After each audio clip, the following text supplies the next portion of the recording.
The city below him was a grid of white and gold, endless windows glowing like distant stars. Elias sat at his desk with the kind of posture that came from years of discipline: straight spine, still hands, controlled breath. The room was silent, except for the faint hum of the refrigerator and the city traffic far below. He had worked through midnight, then 1, then 2. Loneliness didn't keep him awake anymore. Habit did. Survival did. The belief that stillness left room for memories did. His phone buzzed, a vibration that cut sharply through the quiet. Unknown number. At this hour, he almost ignored it, almost put it face down on the desk and continued reviewing quarterly projections. But something in his chest tightened, an instinct, ancient and unexplainable, like the feeling of a storm building before clouds form. He answered. "Mr. Hart?" The voice was female, soft but urgent. He straightened slightly. "Yes." "This is Memorial Hospital. We have a patient, Maya Rivera. She is in critical condition due to hemorrhaging during active labor. Records show you as her emergency contact and the only available AB negative blood match within immediate range. We need you to come in now." Her name hit him with the force of collision. The room shifted, became smaller, sharper, crueler. He stood up so fast, the chair fell behind him. "Maya." "What?" The nurse's voice remained steady, trained not to break. "She is losing blood rapidly. The supply on site is insufficient. We need a direct donor as soon as possible. Can you confirm you are on your way?" He couldn't breathe, couldn't think, could only hear the echo of her name. 8 months. 8 months of silence. 8 months of not knowing where she went. 8 months of accepting that she had left him, that whatever they once were had shattered beyond repair. And she had been pregnant. She had been pregnant, and he had not known. His voice came out rough, scraped raw from some place deep inside. "I'm coming. I'm on my way." He didn't remember grabbing his keys, didn't remember locking the door.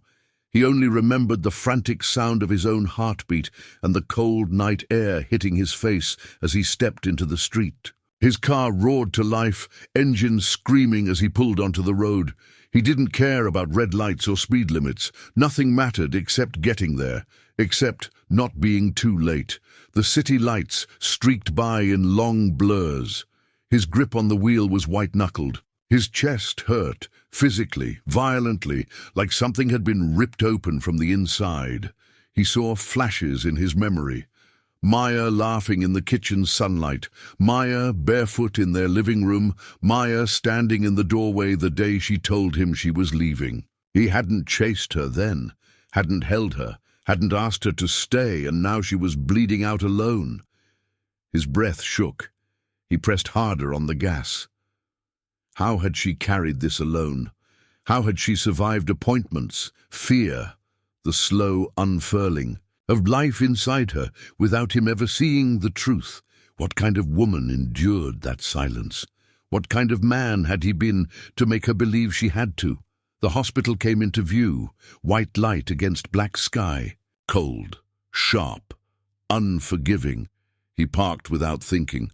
Doors burst open as he ran, breath tearing in his throat. The nurse from the phone met him at reception, her expression shifting to urgency when she recognized him. "Mr. Hart, we need you now." They moved fast, hallway lights strobing overhead, antiseptic air burning his lungs. His pulse thundered in his ears. Then they stopped. Through a small window in the operating room door, he saw a glimpse of her, Maya, pale, unconscious, surrounded by rushing hands and sterile blue fabric. Her dark hair spilled across the pillow. She looked both fragile and impossibly strong, even now, even like this.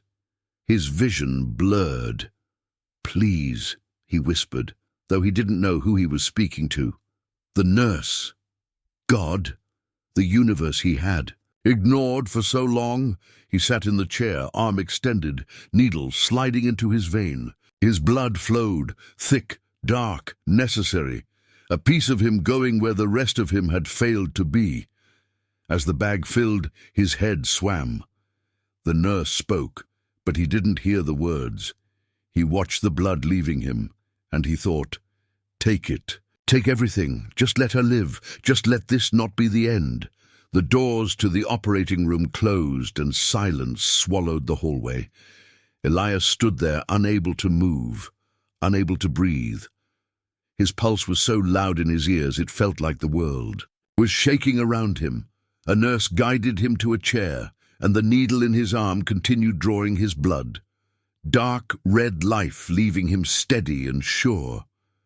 But his mind was chaos. Images of Maya filled every space inside him. Her smile when she used to look at him like she believed the future was safe. The way her hands would hover near him when she wanted comfort but was afraid to ask. The way she left without a sound, a ghost vanishing from a house full of everything except love. He stared at the bag of blood, his blood flowing to her, keeping her here, holding her to this earth when everything else had let her go. Time blurred. The walls felt unreal. Voices floated like underwater echoes. Then a doctor finally appeared, not triumphant, not defeated, just tired, a man who had fought a battle and barely held the line. She is stable now, but she needs rest. She lost too much. The doctor hesitated before continuing. There was also a complication. The baby needed immediate monitoring. We moved her to the neonatal unit. Would you like to see her, his daughter? The word had become a sound. He was still learning to understand, like hearing his name spoken in a language he had forgotten. He followed the nurse. Feet, heavy breath, unsteady. The nursery was quiet and glowing with soft blue light. Machines hummed like distant breathing. A small figure lay inside a bassinet, wrapped in a white blanket. So small, so impossibly small that the world itself felt too sharp for her. Elias stepped closer. He expected something to break in him, something to burst or collapse, but instead he went completely still, like his soul recognized her before his mind could. Like something ancient and honest woke inside him, she opened her eyes, just slightly. A flicker, a spark, and he felt himself fall. Not the dramatic kind, not a collapse, but a falling inward into a truth so simple it hurt. He touched her tiny hand, his fingertip larger than her entire palm. She curled her fingers around him with instinct, trusting, without knowing who he was, surrendering without fear. His throat burned, his chest tightened. He whispered her name. Though no one had told him what it was, though he had no right to choose it, but the name came anyway. Soft, fragile, full of everything. He had never said Lily. The nurse beside him said nothing. She understood. Some names are born, not given. Then the door behind them opened. The air shifted. The room felt heavier. Maya awake, standing in the doorway, one hand still holding the frame for support. He saw him, saw Lily in his arms, and everything inside her broke and rebuilt itself at once. Her voice trembled not with weakness, but with the weight of years. "Why are you here?" Elias looked at her, and for the first time in his life, he answered without defense, without pride, without armor, "Because I should have been every moment, and I was not." Maya turned her face away, not with rejection, but with pain too deep to speak. Yet Lily made a small sound, not a cry, more like a reminder that she existed, that they existed. That the story was not finished, Maya whispered, barely audible. "I don't know how to forgive you." He held their daughter close, voice steady, soft, humble. "Then I will not ask for forgiveness. I will earn my place beside her and beside you, however long it takes." The silence after that was not cold, just fragile, like something beginning again, at the edge of breaking but still holding on. The hospital lights flickered softly in the early morning haze. Maya sat upright in the hospital bed, her body weak, but her gaze sharp, steady. Guarded, Elias stood near the doorway, not daring to cross the space between them. The silence pressed on, both of them heavy, thick, full of words they had never said, and years they could not undo. Lily slept in the nursery, safe for now, but safety did not erase scars, not the ones on Maya, not the ones in Elias. She finally spoke, her voice quiet, but sharp. Enough to cut. You were never here when I needed you, not once. Not when I broke, not when I begged with silence, not when I left. Elias swallowed hard, his heart beating like something trapped. I know what I was. I know what I let happen.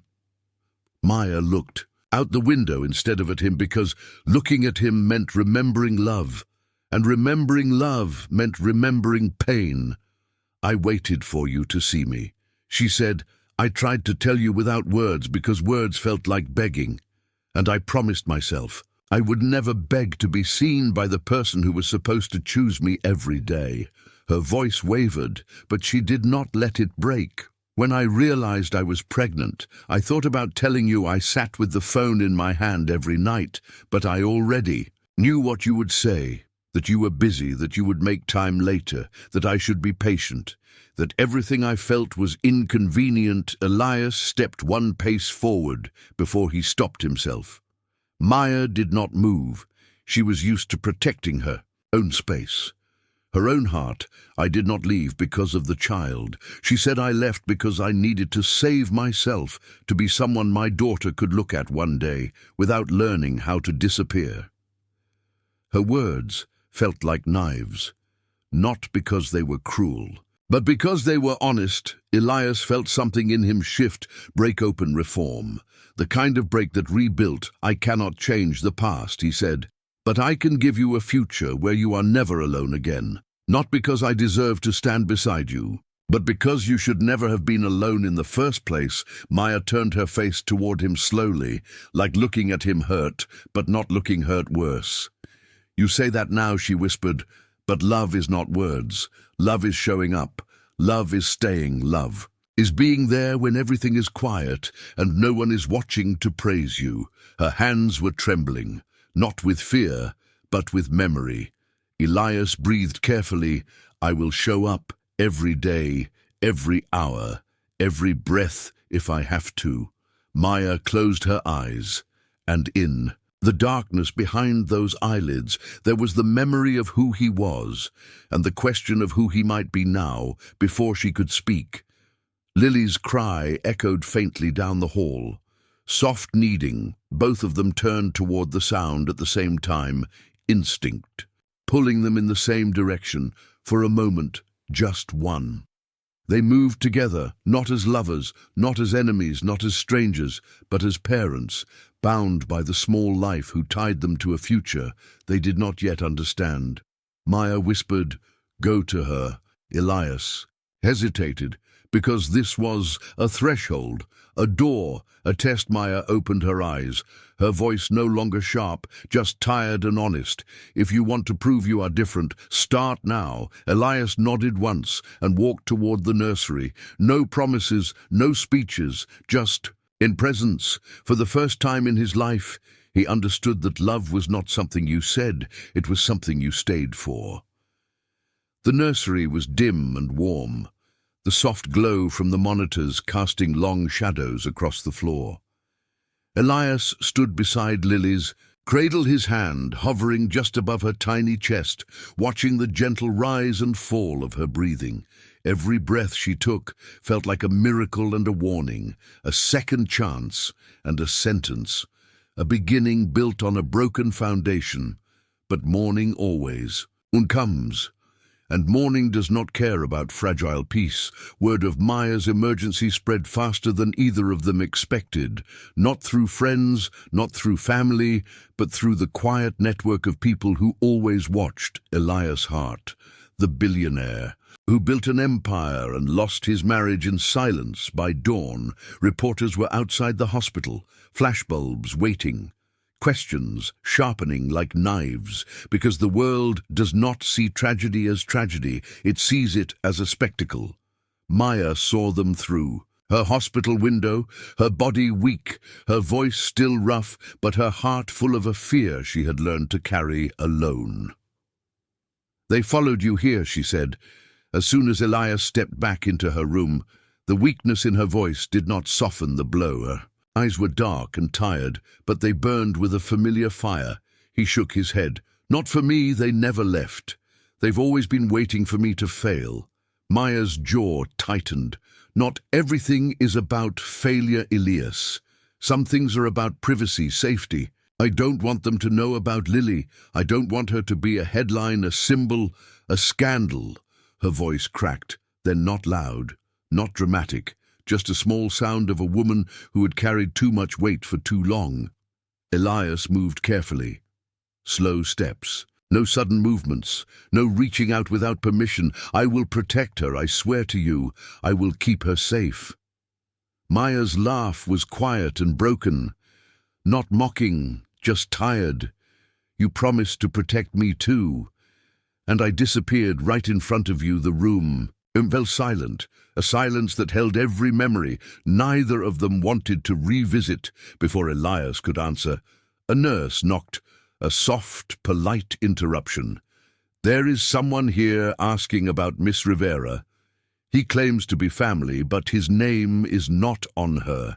Approved list. Maya froze, her breath stilled. Who the nurse glanced at the clipboard. Vivian Hart. Elias went cold, a different kind of cold. Sharp, bitter, historical. His mother Maya's eyes flicked up to his, and for the first time since the birth, there was fear in them.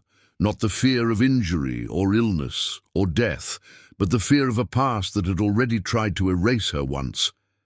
Elias stepped toward the door immediately. Wait, Maya whispered. Don't let her in. Don't let her see Lily. Please, Elias, please her. Voice shook, and in that moment, every illusion of strength she had built around herself cracked. Elias stopped, hand on the door. His chest ached with memory. His mother had never approved of Maya. Too soft, too emotional, too unpredictable. Not a suitable partner for the heir of an empire. Not a woman who belonged in their world. Not someone who should be seen, much less heard. He understood now. He had loved Maya, but he had never protected her from his mother's quiet cruelty. Not once he looked back. At Maya really looked, her hair still damp with sweat from labor, her body exhausted, her eyes raw and pleading. This was where the past could repeat, where history could rewrite itself, where he could fail her again, or this could be the first moment of something new. Elias stepped into the hallway, closed the door behind him, and walked toward the waiting room. His mother stood near the window. Perfect posture, flawless hair, expression already shaped into disappointment. Elias, is it true? Is she here? Did she have the child? He did not raise his voice. He did not tremble. He did not explain. You are not seeing her. Or the baby. Leave. Vivian's smile did not move her eyes. Excuse me. Leave. You do not speak to her. You do not speak about her. You do not say her name. For the first time in his life, he saw shock break her composure, hairline fractures in a marble statue. Elias, this is not how we handle things. We manage, we structure, we decide what is best for the family. He shook his head once, slow, final eye. I'm not asking. Vivian stared. Cold, calculating. You have thrown away everything for that girl. Elias's voice was low, but it carried enough force to break stone. She's not that girl. She is the woman I love, the mother of my daughter, and I would burn every piece of my life to keep them safe. Vivian opened her mouth, but Elias was already turning away, already choosing, already changing for the first time. He walked back to Maya, not as the man he once was, but as someone who had finally understood. What love required, and love, he realized, was not staying, not leaving, not returning. Love was choosing her every time, especially when it cost him everything to do so. The hospital discharged Maya 2 days later, but the world outside was not gentle. The air was cold, the sky gray, the city loud in a way that felt too sharp for someone who had just survived childbirth and almost bled into nothing. Elias stayed several steps behind her as she walked, holding Lily close, not touching her, not claiming space that was not offered. just present. A black car waited at the curb. He had arranged it quietly without asking. Maya hesitated before getting in. She was tired of being helped, afraid of being controlled, afraid of owing him anything, but she was also holding a newborn, and exhaustion had a way of stripping pride down to bone. She got in. He joined on the opposite side. Distance carefully measured, thin but trembling, like a thread pulled too tight. The city moved outside the windows. They did not speak. The silence was not peaceful. It was heavy and hollow, holding everything they were not yet ready to say.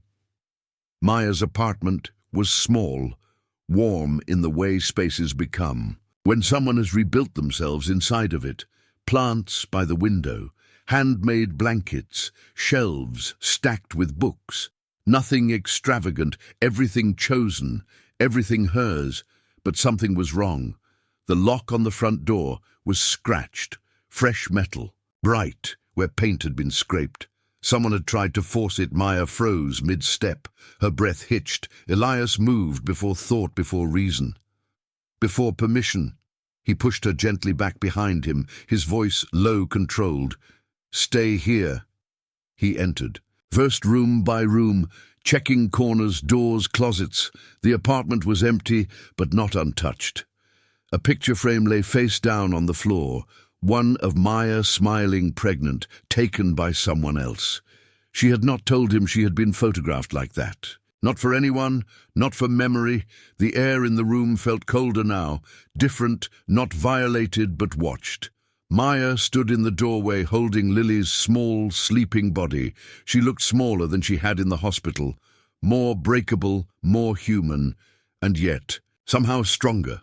"Someone knows," she said. Her voice was barely sound. "They know. I had the baby." Elias turned to her, his jaw tense, his eyes dark. This was not coincidence. This was not barely missed burglary. This was targeted. "There is someone trying to get to me," he said. "They always have. But now they think they have found leverage." Maya's fingers tightened around Lily, her heartbeat visible in the small pulse of her throat. "I left to keep her safe, to keep her away from your world, and you brought that world back to my door." Elias stepped forward slowly, not to argue, not to defend, but to hold himself accountable. "I will not let them touch you. I will not let anyone near her." Maya looked at him, really looked, not as the man she once loved, not as the man she once left, but as the man now standing between her and a different kind of danger. "If you stay," she said, "your enemies will come. If you go, we are alone." The choice hung between them like something living. Elias spoke first, voice steady, soft, determined. "Then I am staying." Maya closed her eyes, not in agreement, not in acceptance, but in the painful understanding of what this meant. He would not leave, even if she asked, even if she pushed, even if she tried to vanish again, because love had changed shape. No longer romance, no longer longing, no longer apology. Love was now defense. Love was protection. Love was choosing to stand in front of danger instead of behind it. Maya opened her eyes and whispered, "Then if you stay as her father. Not as my husband, not as my past, not as a second chance, just as her father." Elias nodded. "I will earn everything else, if I ever earn it at all." But outside, someone watched the window across the street, a camera in hand, a message already typed, sent to someone. Waiting, found them. The storm was coming, and they would have to face it together, even if neither of them was ready yet. The days that followed felt like living inside a held breath. Maya moved through the apartment quietly, caring for Lily sleeping when exhaustion forced her to, and watching the windows when she thought Elias wasn't looking. Elias stayed close, not in her space, not in her silence, but in the hallway outside her door, or sitting at the kitchen table while she nursed or dozed. Present, without intruding. Every sound outside the apartment made both of them flinch. Every footstep in the hallway made Maya's chest tighten. Her world had shrunk to 2 rooms, 1 crib and the steady pulse of fear. Elias was different now. He did not fill space. He did not command. He did not speak unless spoken to. He simply stayed, like a wall, like a shield, like something built to withstand storms. But the storm arrived faster than either imagined one evening, while Lily slept in her bassinet. Maya stepped into the kitchen for water and found Elias standing by the window. He was very still. Too still, Maya followed his gaze across the street. In the building opposite, a light moved, not flickering, not random, but deliberately, a signal. A watcher, Elias's. His voice was low. "Someone has eyes on this building. They've been watching us for 2 days. Maya's hand tightened around the glass until it nearly slipped. Why us? Why now?" Elias turned to her, not angry, not cold, but honest, "Because someone knows that Lily exists, and they think you matter to me, which makes you vulnerable." Maya's breath trembled. "They are right. You know I do matter to you. I always did. Even when you couldn't say it, even when you forgot it." She wasn't accusing him. She was naming the truth neither of them had ever spoken aloud. "Elias didn't look away. I remember now. I remember every time you reached for me, and I didn't reach back. I remember every silence, every missed moment, every time I watched you fade, and did nothing to stop it." Maya closed her eyes. The memories tasted bitter. She had loved him so deeply she had drowned in it before either of them could say more. A knock, sharp, not tentative, not polite. Maya froze. Elias stepped forward, silent, fluid, controlled. He looked through the peephole, his jaw hardened. It wasn't the press. It wasn't a stranger. It was someone worse. Dr. Rowan Cole, Lily's pediatrician.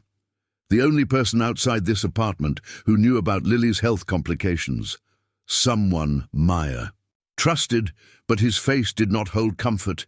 It held urgency. Elias opened the door just enough for Rowan to speak. Rowan's voice was low and tense. "There is something you need to see. Both of you." Maya stepped into the hallway, her heart beat fast, her hand on Lily's doorframe as if ready to run back to her in an instant. Rowan pulled out his phone. A headline glowed back at them. "Bold, loud, cruel Maya Rivera resurfaces with secret child paternity and timeline under question. Former spouse Elias." Heart silent on the matter, beneath it images, the ones from her apartment, the ones of her pregnant, taken without permission, taken while she was hiding. Maya's hands shook, her breath turned sharp and thin. "This is wrong," Rowan said. "Someone wants to control the narrative before you can speak. This is deliberate. They're forcing you into the open." Elias stepped closer to Maya. Not touching her, but close enough that she could lean if she needed. His voice was steady. "Whoever did this isn't just after us, they're after her future." Maya looked up at Elias, tears burning but not falling. "What do we do?" Elias didn't hesitate. "We stop hiding." Maya blinked, confused, afraid. "Stop hiding." How? He looked at the baby's door, at the life that bound them, at the love he had finally learned how to hold. "We tell the truth, on our terms, not theirs." Maya's breath trembled, her voice shook. "But if we step into the light, we can't ever go back." Elias nodded slowly. "I know, but hiding didn't save us the first." The time Maya looked at him, really looked, and for the first time there was not just pain in her eyes, there was belief, small, flickering, but real. The storm was here, and this time they would face it side by side. The morning came with a quiet that did not feel peaceful. It felt like the world was holding its breath, waiting for something to break. Maya sat on the couch nursing Lily, half asleep from exhaustion, while Elias stood near the front door speaking softly with Rowan. Their voices were low, urgent, tense. Plans, risks, next steps. Maya couldn't hear the words, but she could feel the weight. The kind of weight that changes lives. Lily shifted in her arms, and Maya brushed her cheek gently. "You're safe," she whispered. Even though her own voice trembled, she wanted it to be true. She needed it to be true. But safety is fragile. Especially when fear is already inside the room. Lily's skin felt warmer than before. Not warm like a bundled baby. Warm like something rising too fast. Maya's heart stilled. She laid the back of her hand along Lily's forehead. Heat, not gentle, not harmless. "Rowan," her voice cracked. "Something's wrong." The doctor crossed the room in 2 long steps. He placed 2 fingers along Lily's neck, and his expression changed. Not panic. Worse, recognition. "She's developing a fever, and she's too young for this. We need to move. Now." Maya stood so quickly the blanket slipped to the floor. She clutched Lily to her chest like the world might try to take her away. Again, Elias grabbed the keys before she even asked. "We're not calling an ambulance. It'll draw attention. We go now, quiet, fast." They moved together. No hesitation. No second guessing.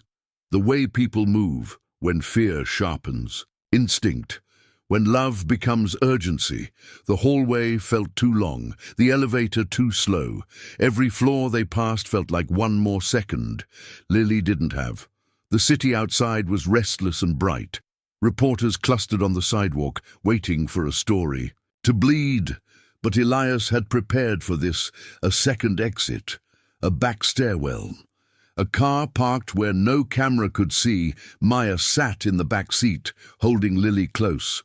Her breathing was steady but forced, like she was trying to keep her own panic from reaching. The child Elias drove with both hands tight on the wheel, every muscle in his jaw clenched. He didn't speak, but the silence was not empty.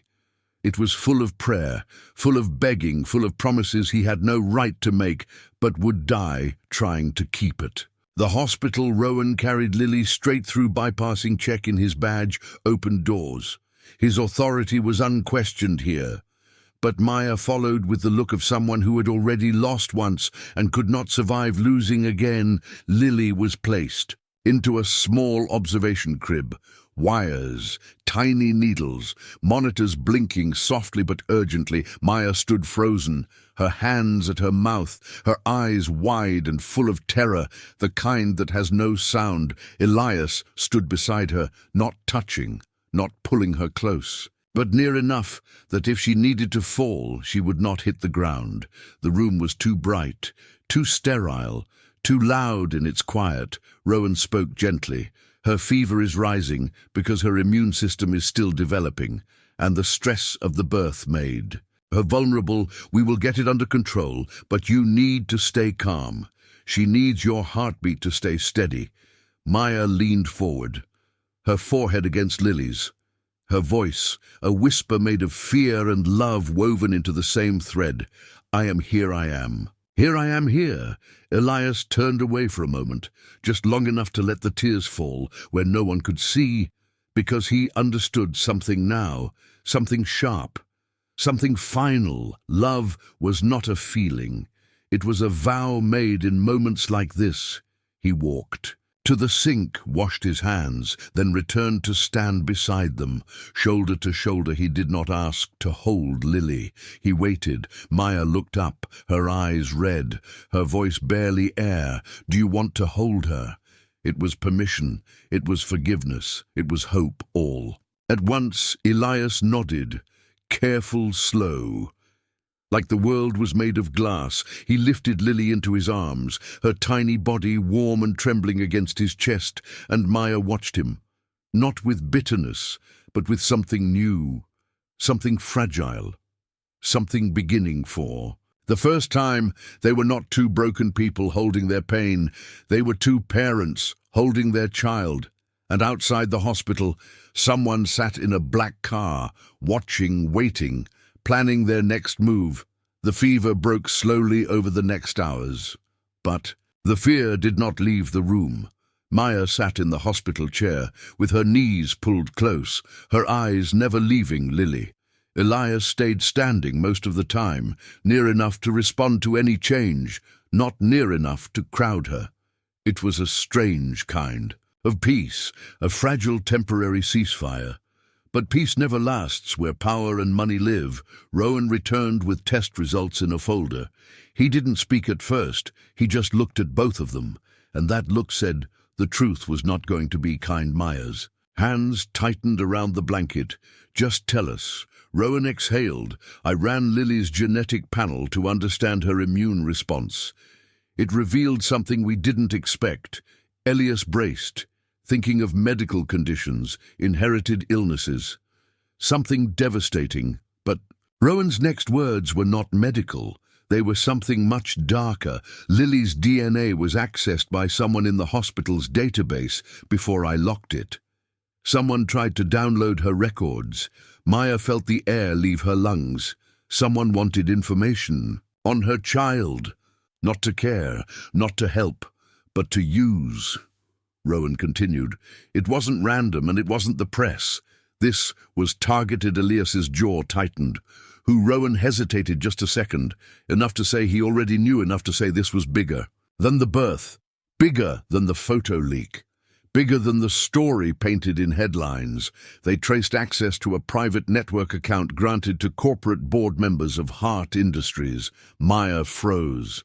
Her heart slammed inside her chest. Your company, your world, your bloodline, Elias. Your legacy is hunting your daughter. She didn't say it aloud, but the truth hung in the room like a scream. Rowan's voice softened. Someone is trying to use Lily as leverage in a corporate takeover, or to discredit you, but Lily is not collateral, not a headline, not a weapon. Elias felt something inside him ignite, not panic, not fear, something far older, far sharper. Maya's voice was quiet but steady. Who would do this? Why? Elias looked at her, then at Lily, his voice low, controlled. A whisper forged from fire, my mother, or someone she trusts. The room went still. Not shocked, not surprised, just painfully confirmed. Maya swallowed, her eyes glossy but not broken.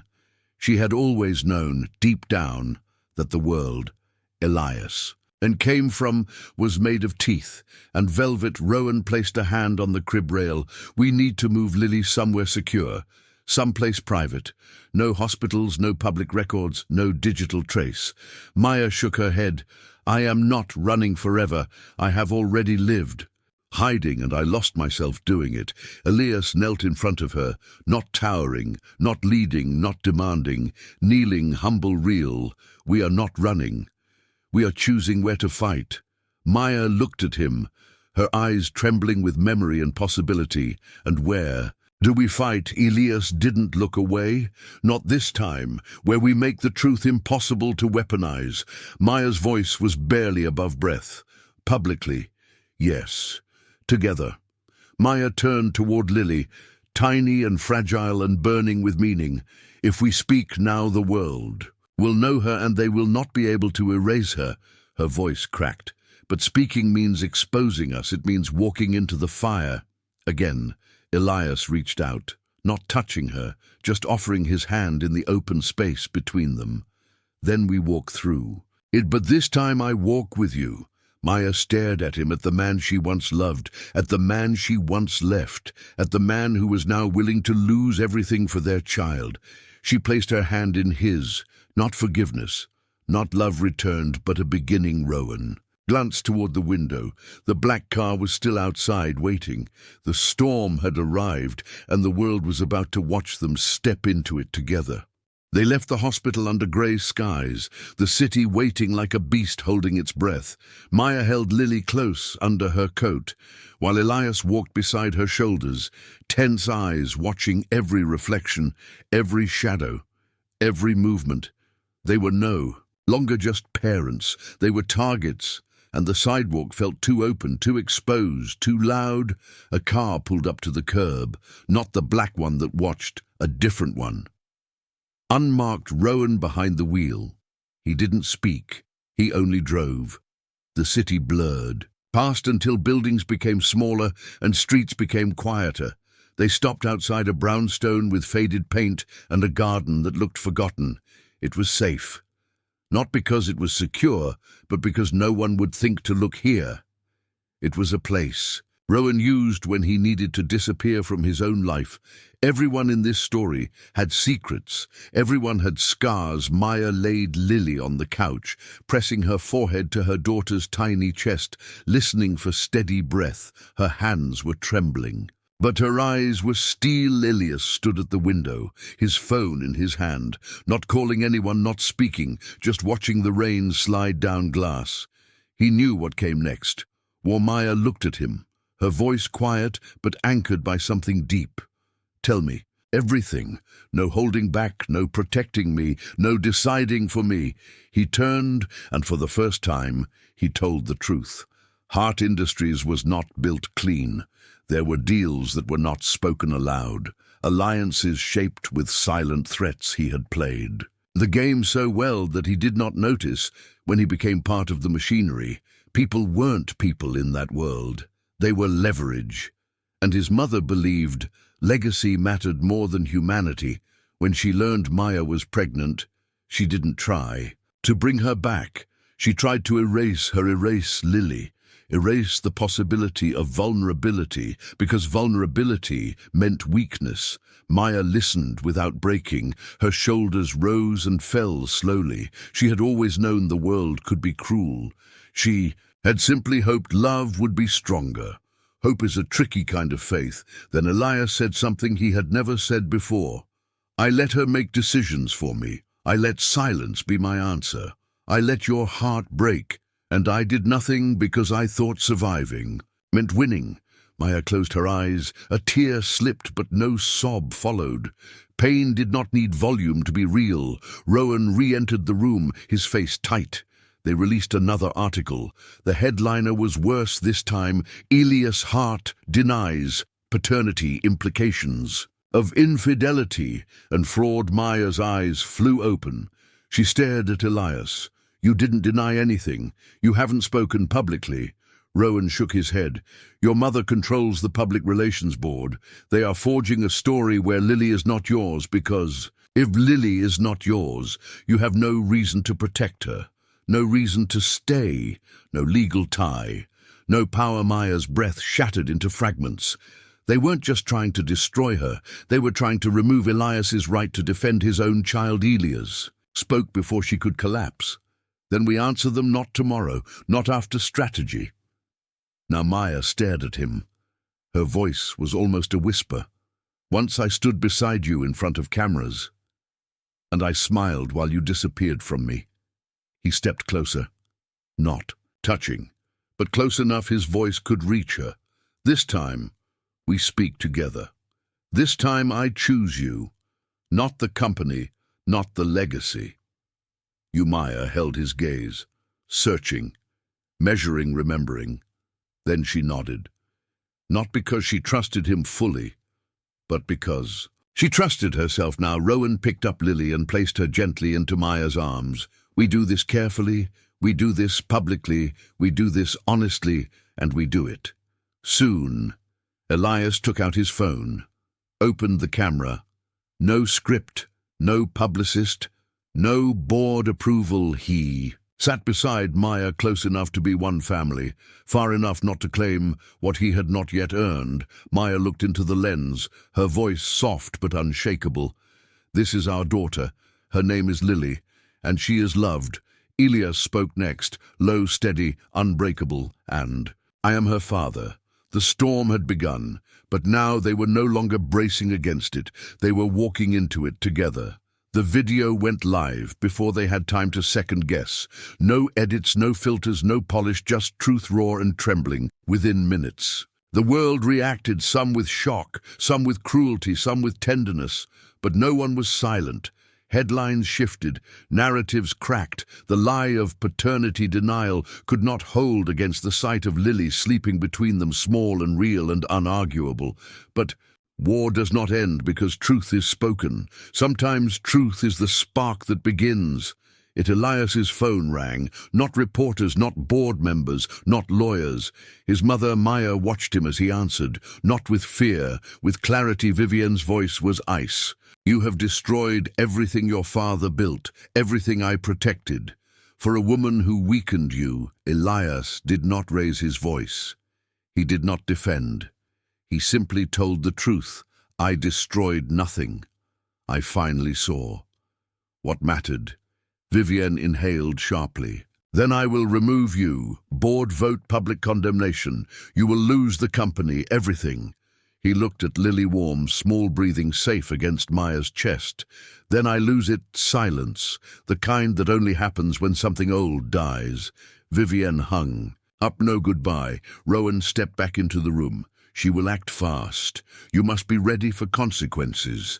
Elias nodded. "Let her take it. Let her strip the empire from me. None of it ever kept me warm. None of it ever held me." Maya stared at him, searching for the part of him that had once chosen power over her. But all she saw now was a man, not a businessman, not a son shaped by legacy.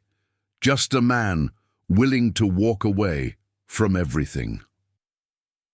The vote happened that afternoon. The board removed him. Shares frozen. Accounts seized. His empire gone like dust shaken from hands. Reporters waited outside the brownstone. A crowd swelling, hungry, loud, demanding the next headline. Maya's breath trembled, not from fear, from memory. She had stood in crowds before, always. Alone, always silent. But this time, she opened the door herself, microphones pushed toward her. Camera lights flared. Maya held Lily close, her voice steady, quiet, but unshakable. "You have asked who Lily belongs to. She belongs to herself. You have asked who I am. I am a mother, a woman who survived, a woman who left to protect her child, and now a woman who will not run anymore." Then she looked at Elias and let him step forward. His voice was different now, not rehearsed, not hardened. "I once believed success was measured in what you could build, but real success is who you can protect, who you can love without fear. This is my family. I will choose them every time." The crowd was silent, not because they agreed, but because the truth has a sound that cannot be ignored. Maya looked at him, the world watching her heart, remembering every moment that had built and broken them. She spoke softly. Not for the cameras, for him. "I don't know if I can love you the way I once did.